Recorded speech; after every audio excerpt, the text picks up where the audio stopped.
Hello दोस्तों, welcome to my channel M Study. आप सभी का हमारे चैनल एम स्टडी में बहुत बहुत स्वागत है। मैं हूं सपना मैम और मैं आज आप सबके लिए लेकर आई हूं। तो आज का हमारा टॉपिक है टेंस। टेंस यानी काल, काल यानी समय। तो आज की वीडियो में हम टेंस की पूरी जानकारी प्राप्त करेंगे। टेंस क्या होता है और टेंस कितने प्रकार के होते हैं, इसके बारे में पूरी जानकारी आपको इस वीडियो में दी जाएगी। तो चलिए सबसे पहले हम शुरू करते हैं टेंस यानी कि काल की डिफिनेशन के द्वारा। तो टेंस की डिफिनेशन क्या है? समय के आधार पर बोले जाने वाले वाक्य टेंस के अंतर्गत आते हैं। समय हमारा क्या होता है, समय कितने प्रकार का होता है, ये जानना भी आपके लिए बहुत ज़रूरी है। यानी कि जो भी वाक्य हम समय को देखकर बोलते हैं, जैसे आज, कल या आने वाला कल, तो ये 3 तरह का समय हमारे साथ चलता है और इसी के आधार पर हम लोग अपनी बातचीत करते हैं, हम लोग अपने अपने वाक्य बोलते हैं। तो इनको हम टेंस के द्वारा अच्छे से समझेंगे। काइंड्स ऑफ टेंस, काल के प्रकार। तो सबसे पहले आप लोगों के लिए ये जानना जरूरी है कि टेंस कितने प्रकार के होते हैं। तो देख लेते हैं काइंड्स ऑफ टेंस यानी काल के प्रकार। Number 1, present tense. Present tense का मतलब तो आप सभी लोगों को पता होगा, यानी वर्तमान काल।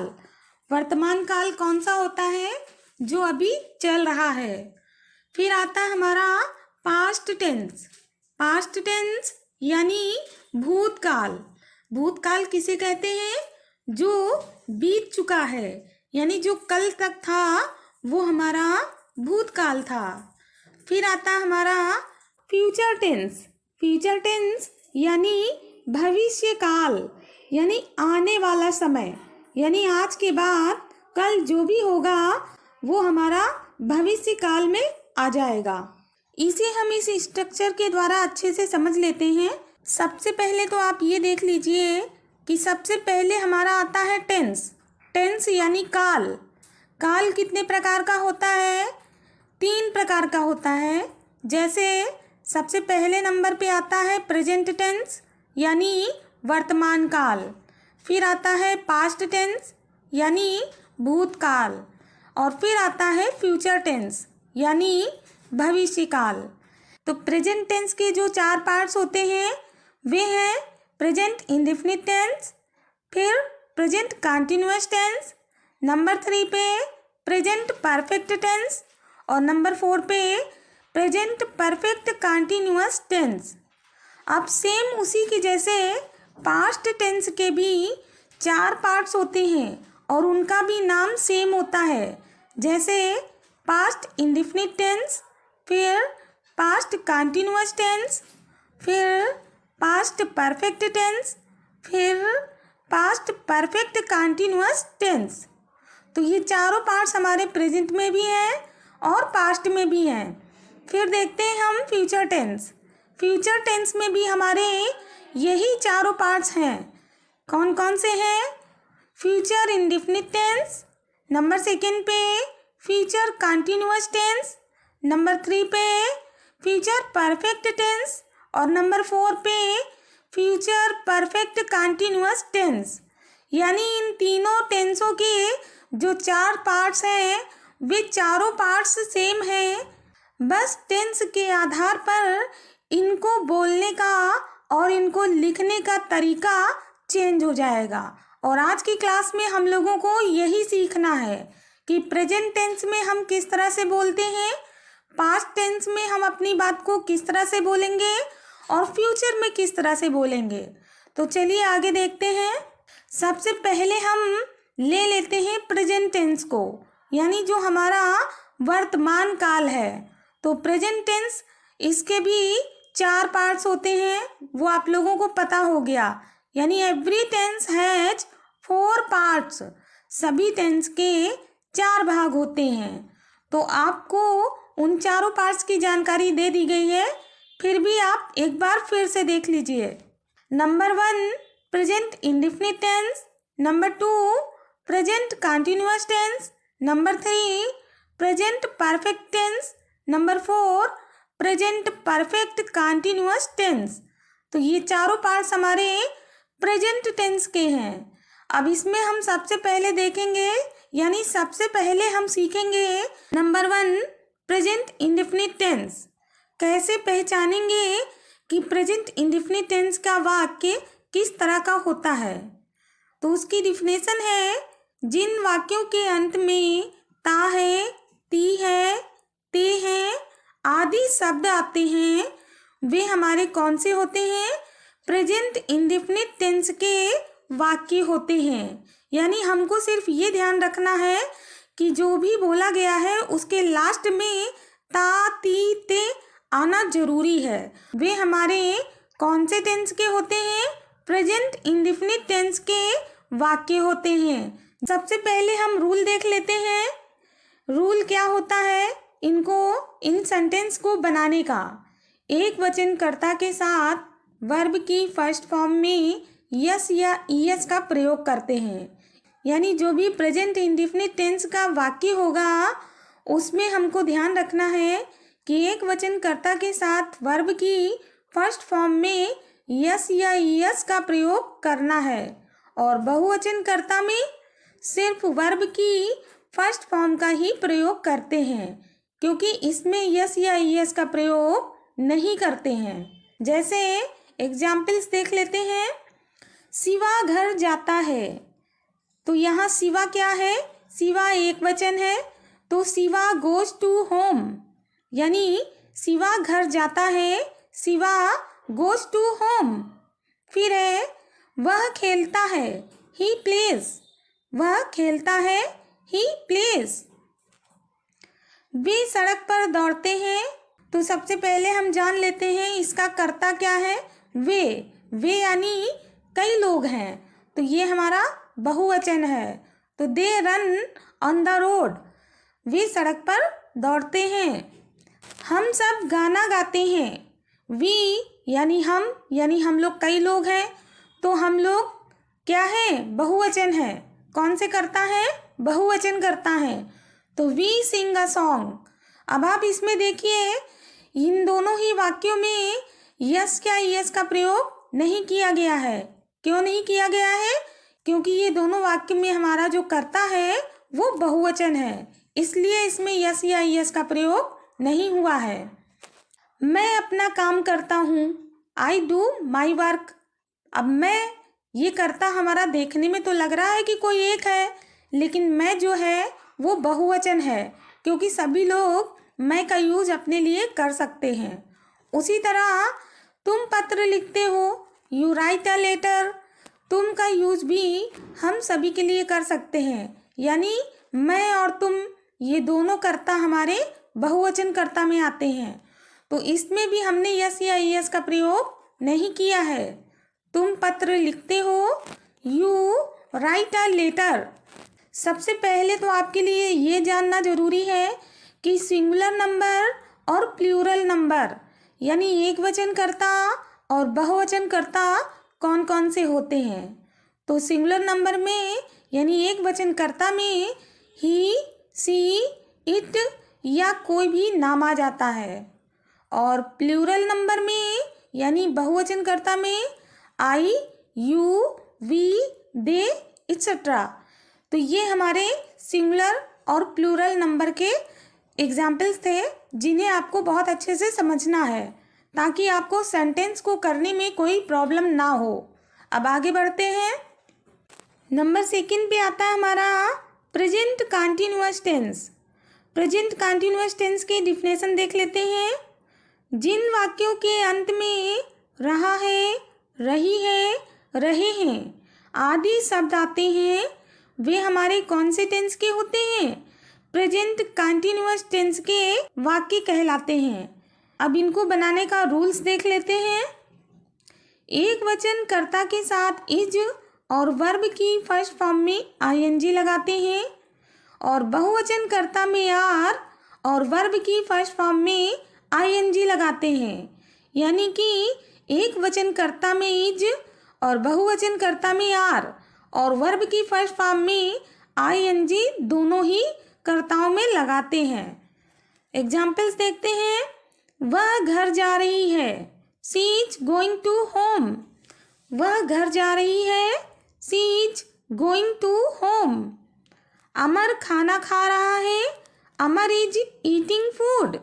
अमर खाना खा रहा है, अमर इज ईटिंग फूड। तुम अपना काम कर रहे हो, you are doing your work. तुम अपना काम कर रहे हो, you are doing your work. हम पत्र लिख रहे हैं, we are writing a letter. हम पत्र लिख रहे हैं, we are writing a letter. अब आते हम प्रेजेंट परफेक्ट टेंस में, यानी ये प्रेजेंट टेंस का नंबर 3 पार्ट है। तो इसकी डिफिनेशन देखते हैं। जिन वाक्यों के अंत में चुका है, चुकी है, चुके हैं या गया है, गए हैं आदि शब्द आते हैं, वे हमारे प्रेजेंट परफेक्ट टेंस में आते हैं। अब इसका रूल देख लेते हैं। एक वचन कर्ता के साथ हैज और वर्ब की थर्ड फॉर्म का प्रयोग करते हैं, और बहुवचन कर्ता के साथ हैव और वर्ब की थर्ड फॉर्म का प्रयोग करते हैं। एग्जाम्पल्स देखते हैं। अभय स्कूल जा चुका है, Abhay has gone to school. Abhay school जा चुका है, Abhay has gone to school. वह अपना काम कर चुकी है, she has done her work. वह अपना काम कर चुकी है, she has done her work. मैं क्रिकेट खेल चुका हूँ, आई हैव प्लेड क्रिकेट। मैं क्रिकेट खेल चुका हूँ, आई हैव प्लेड क्रिकेट। वे ट्रेन पकड़ चुके हैं, they have caught the train. वे ट्रेन पकड़ चुके हैं, they have caught the train. हमारा कार्य समाप्त हो गया है, आवर वर्क हैव फिनिश्ड। हमारा कार्य समाप्त हो गया है, आवर वर्क हैव फिनिश्ड। उसने घर खरीद लिया है, he has bought the house. उसने घर खरीद लिया है, he has bought the house. और नंबर 4 पे आता है present perfect continuous tense. Present perfect continuous tense की जो डिफिनेशन है उसे हम जान लेते हैं। जिन वाक्यों के अंत में रहा है, रही है, रहे हैं आदि शब्दों के साथ समय भी दिया गया हो, ऐसे वाक्यों को प्रेजेंट परफेक्ट कंटिन्यूअस टेंस के श्रेणी में रखा जाता है। आगे देखते हैं। सबसे पहले हम इसका रूल यानी नियम जान लेते हैं। एक वचन कर्ता के साथ हैज बीन और वर्ब की फर्स्ट फॉर्म में आईएनजी का प्रयोग करते हैं।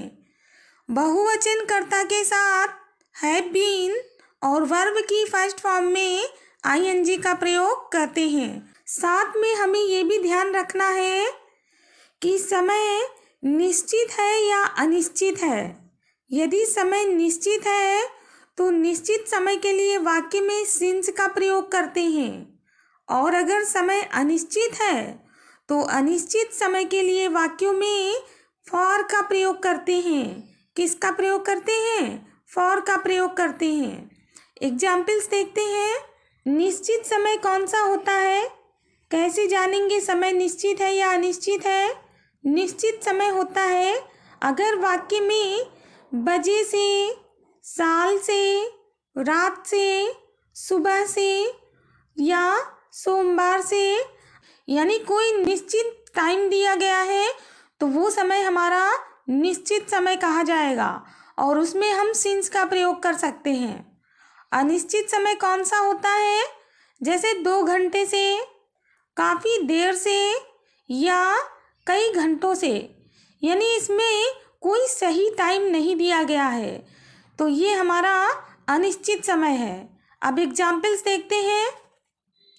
मानो सुबह से रो रहा है, Mano has been weeping since morning.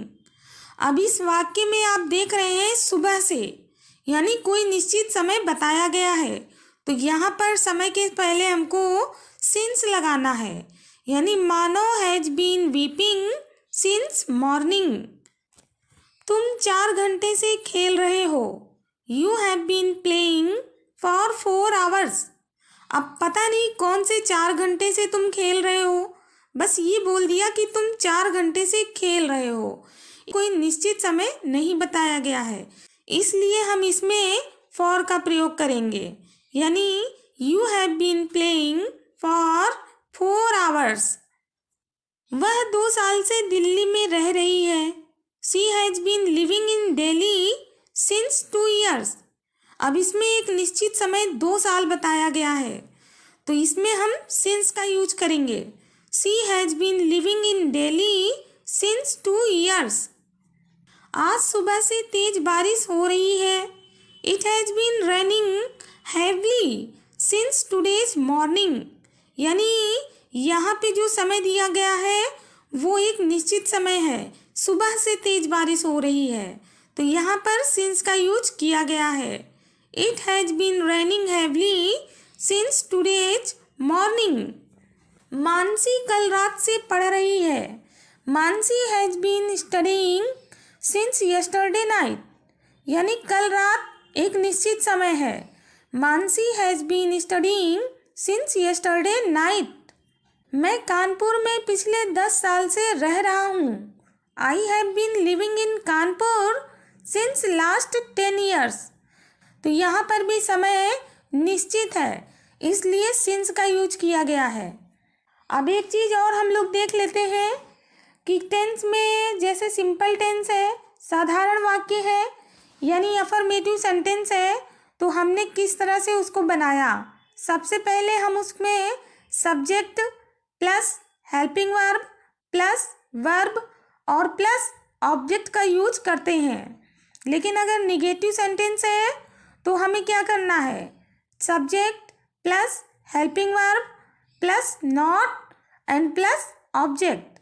उसी तरह से इंट्रोगेटिव टेंस में क्या करेंगे, सबसे पहले helping verb plus subject plus verb then plus object. फिर आता है इंट्रोगेटिव निगेटिव सेंटेंस, उसमें कैसे करेंगे, सबसे पहले helping verb plus subject plus not plus verb plus object. और एग्जाम्पल देख लेते हैं। Does Karan eat sweets. क्या करण मिठाई खाता है।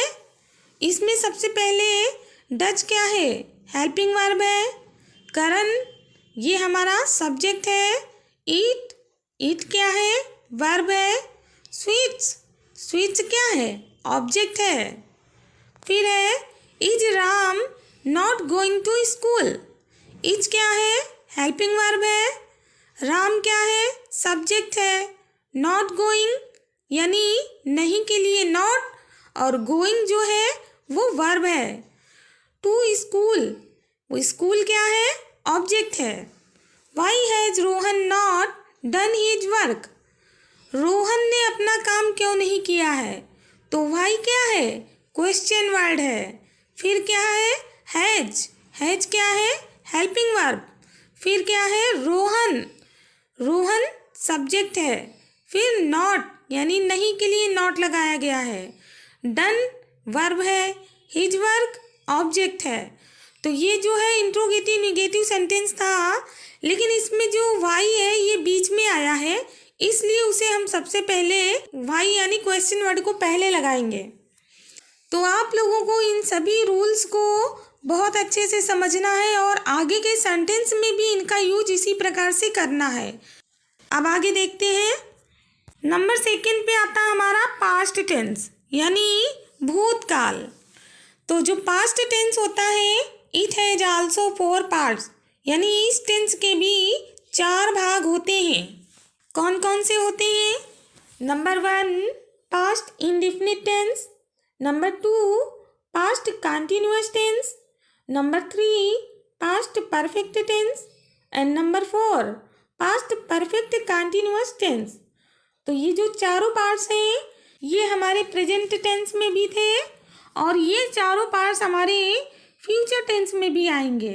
बस समय की स्थिति बदलने की वजह से इन टेंसों के अंदर जो भी वाक्य बनते हैं उसमें थोड़ा सा चेंजेस हो जाता है। उन्हीं चेंजेस को हमें सीखना है।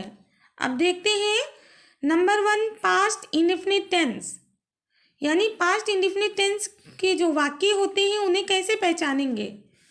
जिस वाक्य के अंत में लिया है, दिया है, ली है, दी है या आदि प्रकार के शब्द आते हैं वे हमारे पास्ट इंडेफिनिट टेंस के वाक्य कहे जाते हैं। रूल देख लेते हैं। एक वचन और बहुवचन दोनों ही कर्ताओं के साथ वर्ब की सेकेंड फॉर्म को लगाते हैं तथा निगेटिव और इंट्रोगेटिव सेंटेंसेस में हेल्पिंग वर्ब डिड, यानी जो इसकी हेल्पिंग वर्ब है वो डिड है, और वर्ब की फर्स्ट फॉर्म का प्रयोग करते हैं। एग्जाम्पल्स देखते हैं। वह कल आया था, ही केम यस्टरडे। तो केम हमारा वर्ब का सेकेंड फॉर्म है और ये वाक्य हमारा पास्ट टेंस का है। यस्टरडे यानी बीते हुए कल की बात बताई गई है। तो इसमें क्या होगा, ही केम यस्टरडे यानी वह कल आया था। तुमने उसका काम नहीं किया, you did not do his work. Simple sentence में वर्ब की सेकेंड फॉर्म का यूज हुआ है, लेकिन अगर सेंटेंस हमारा निगेटिव हो जाता है तो उसमें डिड नॉट, डिड का यूज करते हैं। हेल्पिंग वर्ब हमारी डिड हो जाती है और वर्ब की फर्स्ट फॉर्म का प्रयोग किया गया है, you did not do his work. तुमने उसका काम नहीं किया। क्या तुमने कुछ खरीदा, डिड यू बाई समथिंग।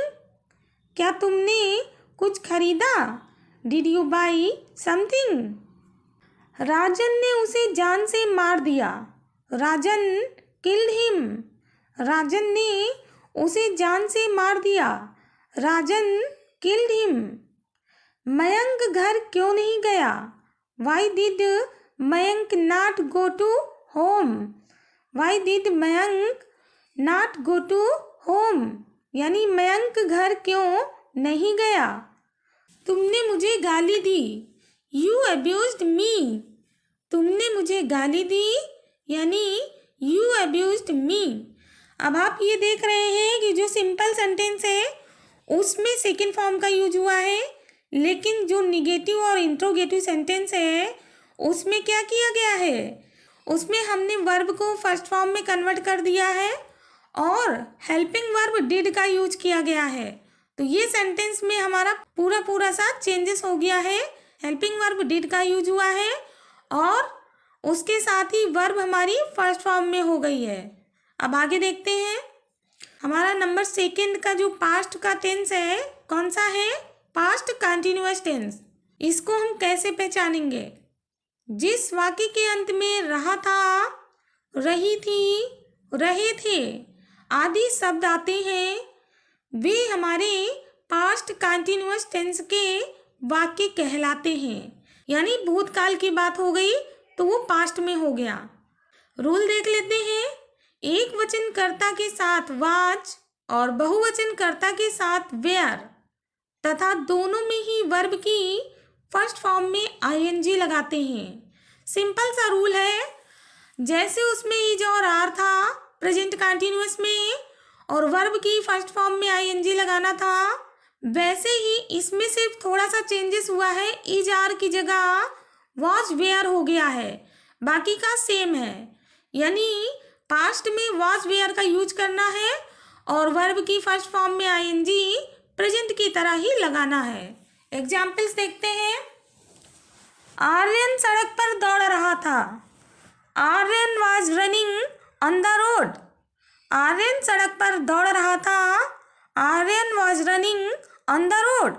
तो यहाँ पर वाज है क्योंकि वो सड़क पर दौड़ रहा था, और अगर सड़क पर दौड़ रहा है कर दें तो वाज की जगह इज हो जाएगा और हमारा पूरा टेंस चेंज हो जाएगा। ये हो जाएगा हमारा प्रेजेंट कंटिन्यूअस का सिर्फ इज लगाने से, और वाज लगाने से क्या हो गया, पास्ट कंटिन्यूअस टेंस हो गया। हम सब मूवी देख रहे थे, we were watching the movie. हम सब मूवी देख रहे थे, we were watching the movie. मैं पत्र नहीं लिख रहा था। I was not writing a letter. मैं पत्र नहीं लिख रहा था। I was not writing a letter. क्या वह तुमसे झूठ बोल रही थी? Was she telling a lie to you?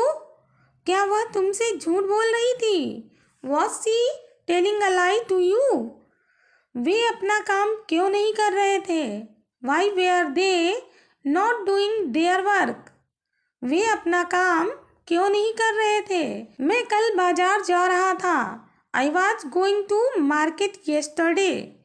मैं कल बाजार जा रहा था। I was going to market yesterday. अब आते हैं नंबर 3 पास्ट परफेक्ट टेंस में।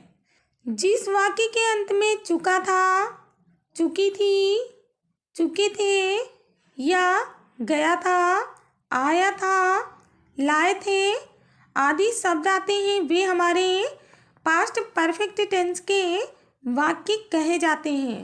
पास्ट परफेक्ट टेंस का रूल देख लेते हैं। एक वचन कर्ता तथा बहुवचन कर्ता दोनों के ही साथ हैड प्लस वर्ब की थर्ड फॉर्म का प्रयोग करते हैं। निगेटिव और इंट्रोगेटिव की वर्ब में कोई भी परिवर्तन नहीं होता है, यानी इस रूल को आपको ध्यान में रखना है। एक वचन कर्ता या बहुवचन कर्ता दोनों ही में हम हैड का यूज करेंगे और उसके साथ वर्ब की थर्ड फॉर्म का प्रयोग भी करेंगे। अगर सेंटेंस निगेटिव होता है या इंट्रोगेटिव होता है तो भी उसकी वर्ब में कोई भी परिवर्तन नहीं होता है। एग्जाम्पल्स देखते हैं। अनु नाश्ता कर चुकी थी। अनु हैड टेकन ब्रेकफास्ट, यानी अनु नाश्ता कर चुकी थी। वे ट्रेन पकड़ चुके थे। They had caught the train. वे ट्रेन पकड़ चुके थे। They had caught the train. वह घर जा चुकी थी। She had gone to home. वह घर जा चुकी थी। She had gone to home. मैं अपना काम नहीं कर चुका था। I had not done my work. मैं अपना काम नहीं कर चुका था। I had not done my work, यानी मैं अपना काम नहीं कर चुका था। हम वहाँ कब पहुँच चुके थे? When had we reached there? हम वहाँ कब पहुँच चुके थे? When had we reached there? Rule number 2, कभी कभी दो सेंटेंसेस को एक साथ बोल दिया जाता है, यानी दो वाक्य एक साथ चल रहे होते हैं, तो उन वाक्य को हम कैसे करेंगे, कैसे पहचानेंगे? जब एक ही वाक्य में दो वाक्य बोले जाएं तो जो कार्य पहले हो चुका है उसे हम पास्ट परफेक्ट में बदलेंगे और जो कार्य बाद में हुआ है उसे हम पास्ट इंडेफिनिट में बनाते हैं। इस बात का ध्यान रखना है कि जो कार्य समाप्त हो चुका है वो हमारा पास्ट परफेक्ट में बनेगा और जो कार्य बाद में हुआ है वो हमारा पास्ट इंडेफिनिट में बनेगा। एग्जाम्पल्स देखते हैं। मेरे जाने से पहले वह सो चुका था। He had slept before I went, यानी वह सो चुका था, ये काम पहले हुआ है। Before I went, यानी जब मैं वहाँ गया तो वह सो चुका था। तो मेरे जाने का काम बाद में हुआ है और उसके सोने का काम पहले ही हो गया है। तो इसमें हमने क्या किया है? मेरे जाने से पहले वह सो चुका था, यानी उसका काम जो सोने का पहले हुआ उसे हमने पास्ट परफेक्ट में बनाया है और जो काम यानी कि जो मैं बाद में वहाँ पहुँचा था उसे हमने पास्ट इंडेफिनिट में कन्वर्ट किया है। उसी तरह सेकंड सेंटेंस, क्या तुम्हारे जागने से पहले सूर्य उदय हो चुका था? Had the sun risen before you awoken, यानी तुम्हारे जागने से पहले सूर्य उदय हो चुका था। ये प्रश्न किया गया है। अब आते हम नंबर 4 पे पास्ट परफेक्ट कंटिन्यूअस टेंस में। इसमें गलती से नंबर चेंज नहीं किया है, 4 नंबर का ये टेंस है, लेकिन हमने इसको 3 ही रख दिया है, वो गलती से हुआ है, आप लोग उस पर ध्यान मत दीजिएगा। यानी पास्ट टेंस का ये चौथा भाग है। तो पास्ट परफेक्ट कंटिन्यूअस टेंस, इसको कैसे पहचानेंगे? जिन वाक्यों में कार्य का होना चल रहा था, यानी रहा था, रही थी, रहे थे, ये भी आ रहा है और साथ में समय भी बताया जा रहा है। ऐसे वाक्य हमारे पास्ट परफेक्ट कंटीन्यूअस टेंस के वाक्य कहे जाते हैं। रूल देख लेते हैं। एक वचन कर्ता और बहुवचन कर्ता दोनों के ही साथ हैड बीन प्लस वर्ब की फर्स्ट फॉर्म में आईएनजी का प्रयोग करते हैं। समय निश्चित है तो सिंस का प्रयोग करेंगे और अनिश्चित समय के लिए फॉर का प्रयोग करेंगे। यानी इसमें प्रेजेंट परफेक्ट कंटीन्यूअस टेंस की तरह ही काम किया गया है। थोड़ा सा चेंजेस हुआ है, वो है उसमें था एक वचन कर्ता के साथ हैज बीन का यूज और बहुवचन कर्ता के साथ हैव बीन का यूज, और इसमें हम दोनों ही कर्ताओं के साथ हैड बीन का यूज करेंगे। इतना ही चेंजेस हुआ है, बाकी का पूरा पूरा सेम है। आपको इतना ही समझना है। एग्जाम्पल्स देखते हैं। अंशिका 2 घंटे से खेल रही थी। Anshika had been playing for 2 hours. मैं उसे सुबह से नहीं डांट रहा था। I had not been scolding him since morning. इसमें चेंजेस जो हुआ है हैड बीन का हुआ है। प्रेजेंट परफेक्ट कंटीन्यूअस टेंस में अगर हम इसको बना दें तो ये क्या बनेगा हमारा? अंशिका 2 घंटे से खेल रही है, तो क्या हो जाएगा? अंशिका हैड बीन की जगह अंशिका हैज बीन हो जाएगा, बाकी का सेम ही रहेगा। तो ये सेंटेंस में चेंजेस सिर्फ हैड बीन का ही हुआ है। इस बात को भी आपको बहुत अच्छे से ध्यान में रखना है। आगे देखते हैं। क्या नीसू 4 साल से यहाँ रह रही थी? Had Neesu been living here since 4 years। क्या नीसू 4 साल से यहाँ रह रही थी? Had Neesu been living here since 4 years। वे कल रात से नहीं लड़ रहे थे। They had not been fighting since yesterday night. यानी इन दोनों ही वाक्यों में सिंस का यूज हुआ है क्योंकि समय एकदम निश्चित बताया गया है। तो इसी चीज का आपको ध्यान रखना है। अब आगे देखते हैं। नंबर 3 यानी future tense, present tense, past tense, इसके बारे में तो आपने बहुत अच्छे से जानकारी प्राप्त कर ली है और उम्मीद करती हूँ कि आप लोग अच्छे से प्रैक्टिस करेंगे, सीखने की कोशिश भी करेंगे। अब देखते हैं फ्यूचर टेंस में हम किस तरह से काम करते हैं। It has also 4 parts. इस टेंस के भी 4 भाग होते हैं। फ्यूचर टेंस यानी भविष्य काल, आने वाले समय के बारे में इस टेंस में बात की जाएगी। देखते हैं। फ्यूचर टेंस के भी 4 पार्ट्स होते हैं। Number 1 future indefinite tense, number 2 future continuous tense, number 3 future perfect tense और number 4 future perfect continuous tense. यानी जिस तरह से प्रेजेंट और पास्ट में 4 पार्ट्स थे वैसे ही इसमें भी 4 पार्ट्स हैं और वही पार्ट्स हैं जो उन दोनों टेंसों में थे। सिर्फ समय की स्थिति की वजह से वाक्यों में थोड़ा सा चेंजेस हुआ है। बस इसी चीज़ को आप लोगों को बहुत अच्छे से समझना है, वरना टेंस बहुत बड़ी बात नहीं है, बहुत आसानी से आप इसको सीख सकते हैं। आगे देखते हैं। सबसे नंबर 1 पे फ्यूचर इंडेफिनिट टेंस। जिन वाक्यों के अंत में गा है, गी है, गे है आदि शब्द आते हैं वे हमारे कौन से टेंस के होते हैं? फ्यूचर इंडेफिनिट टेंस के वाक्य होते हैं। यानी भविष्य की बात की गई है। गा, गी, गे ये वाक्य में अंत में आ रहा है तो हम समझ जाएंगे ये हमारा टेंस फ्यूचर इंडेफिनिट टेंस है। रूल देखते हैं। एक वचन कर्ता के साथ विल और वर्ब की फर्स्ट फॉर्म का प्रयोग करते हैं और बहुवचन कर्ता के साथ शैल और वर्ब की फर्स्ट फॉर्म को लगाते हैं। इसमें विल और शैल पे ध्यान देना है, बाकी दोनों में ही वर्ब की फर्स्ट फॉर्म लगेगी। एग्जाम्पल्स देखते हैं। रॉकी क्रिकेट खेलेगा। Rocky will play the cricket. रॉकी क्रिकेट खेलेगा। Rocky will play the cricket. मैं अब कभी झूठ नहीं बोलूँगा।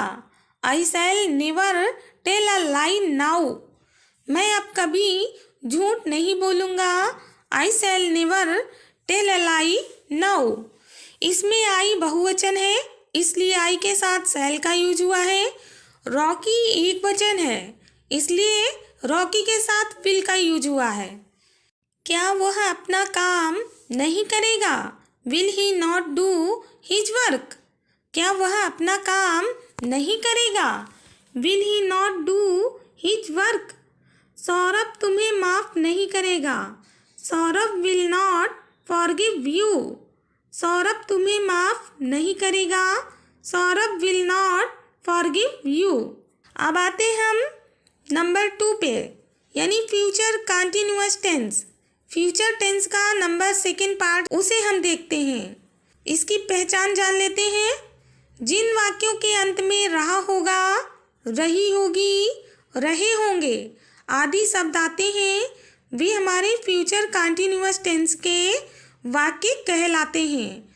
फ्यूचर कंटिन्यूअस टेंस का जो रूल है, एक वचन कर्ता के साथ विल बी प्लस वर्ब की फर्स्ट फॉर्म में आईएनजी लगाते हैं और बहुवचन कर्ता के साथ शैल बी प्लस वर्ब की फर्स्ट फॉर्म में आईएनजी का प्रयोग करते हैं।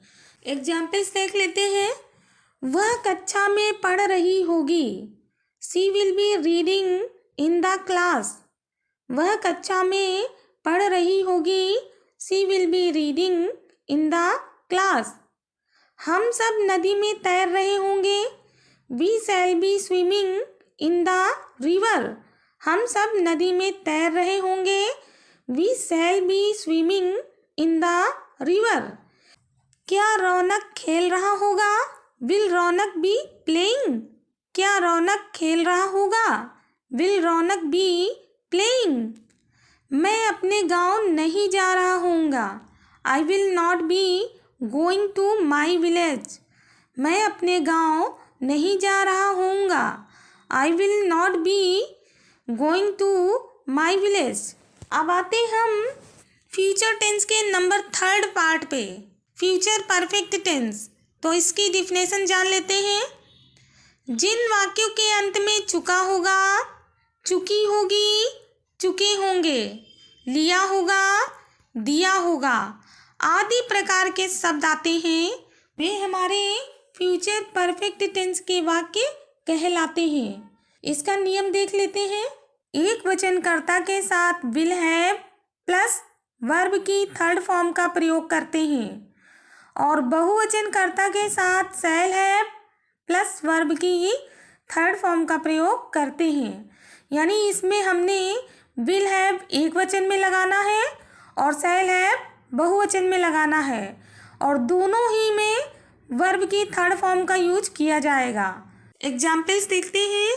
वह अब तक चला गया होगा। He will have gone till now. He will have gone till now, यानी वह अब तक चला गया होगा। तुम पार्टी में गीत नहीं गा चुके होगे। You will have not sung a song on the party. मैं पत्र नहीं पढ़ चुका होऊंगा।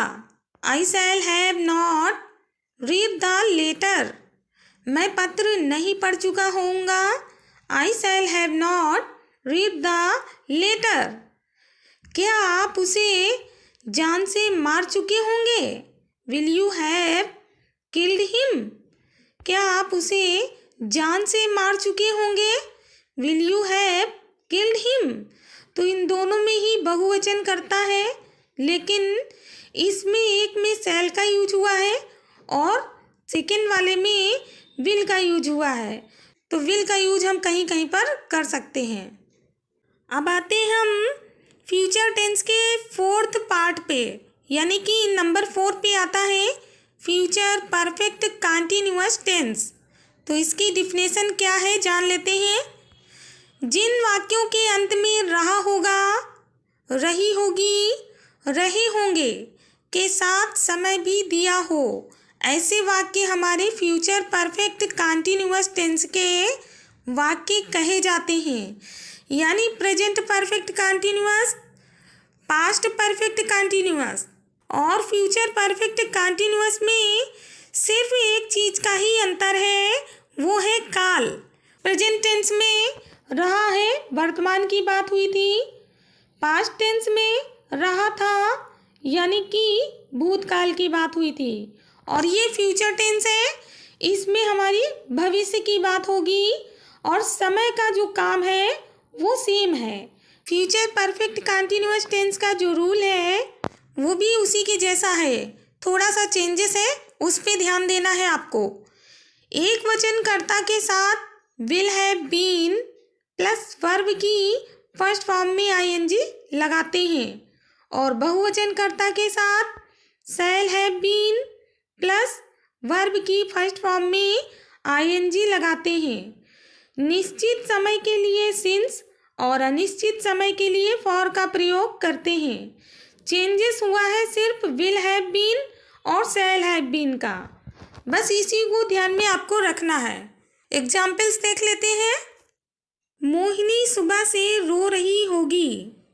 Mohini will have been crying since morning. Mohini will have been crying since morning. Mohini सुबह से रो रही होगी। हम 2 दिन से क्रिकेट खेल रहे होंगे। We shall have been playing cricket for 2 days. We shall have been playing cricket for 2 days. तो ये दोनों ही वाक्य में will have और shall have का जो डिफरेंस है वो सिर्फ कर्ता की वजह से है, बाकी का नियम सेम है। नेक्स्ट देखते हैं। निशा 3 साल से कहाँ रह रही होगी। Where will Nisha have been living since 3 years? यानी निशा ये कर्ता हमारा जो है एक वचन है, इसलिए इसमें will का यूज किया गया है, will have का यूज किया गया है। Where will Nisha have been living since 3 years? तुम सुबह से नहीं नहा रहे होगे। ये हमारा कर्ता है, ये बहुवचन का है, लेकिन इसमें भी विल हैव लगा दिया गया है क्योंकि कुछ जगहों पर ये जो विल हैव है लगाया जा सकता है। You will have not been bathing since morning. तुम सुबह से नहीं नहा रहे होगे। You will have not been bathing since morning. तुम 2 घंटे से क्या कर रहे होगे। What will have you been doing for 2 hours? तुम 2 घंटे से क्या कर रहे होगे। What will have you been doing for 2 hours? मैं कल से पढ़ाई नहीं कर रहा हूँगा। I will have not been studying since tomorrow. I will have not been studying since tomorrow. तो ये तो थी हमारी आज की क्लास, जिसमें आपने टेंस और टेंस के जितने भी पार्ट्स हैं उनके बारे में पूरी जानकारी प्राप्त की। उम्मीद करती हूँ आप सभी लोग इन सभी टेंसेस का घर में बहुत अच्छे से प्रैक्टिस करेंगे और मन लगाकर सीखने की कोशिश करेंगे। तो आप लोग इनकी प्रैक्टिस कीजिए, और अगर कोई भी प्रॉब्लम होती है तो आप लोग कमेंट बॉक्स में कमेंट ज़रूर करें ताकि मैं आप सभी को उसका आंसर दे सकूं। तो फिर मिलते हैं नेक्स्ट क्लास में, तब तक आप सभी अपना ध्यान रखिएगा। तो आज के लिए बस इतना ही, अब फिर मिलते हैं हम लोग अपनी नेक्स्ट वीडियो में। तब तक आप सभी अपना ध्यान रखिएगा और इंग्लिश स्पोकन की प्रैक्टिस ज़रूर करते रहिएगा। और अगर आपके मन में हमारे चैनल या हमारे वीडियो से रिलेटेड कोई भी क्वेश्चन या कोई भी सुझाव है तो प्लीज़ कमेंट बॉक्स में कमेंट ज़रूर कीजिएगा ताकि हम अपनी वीडियोज़ को और अधिक इम्प्रूवमेंट कर सकें। Thanks for watching. Take care all of you. Jai Hind, जय भारत।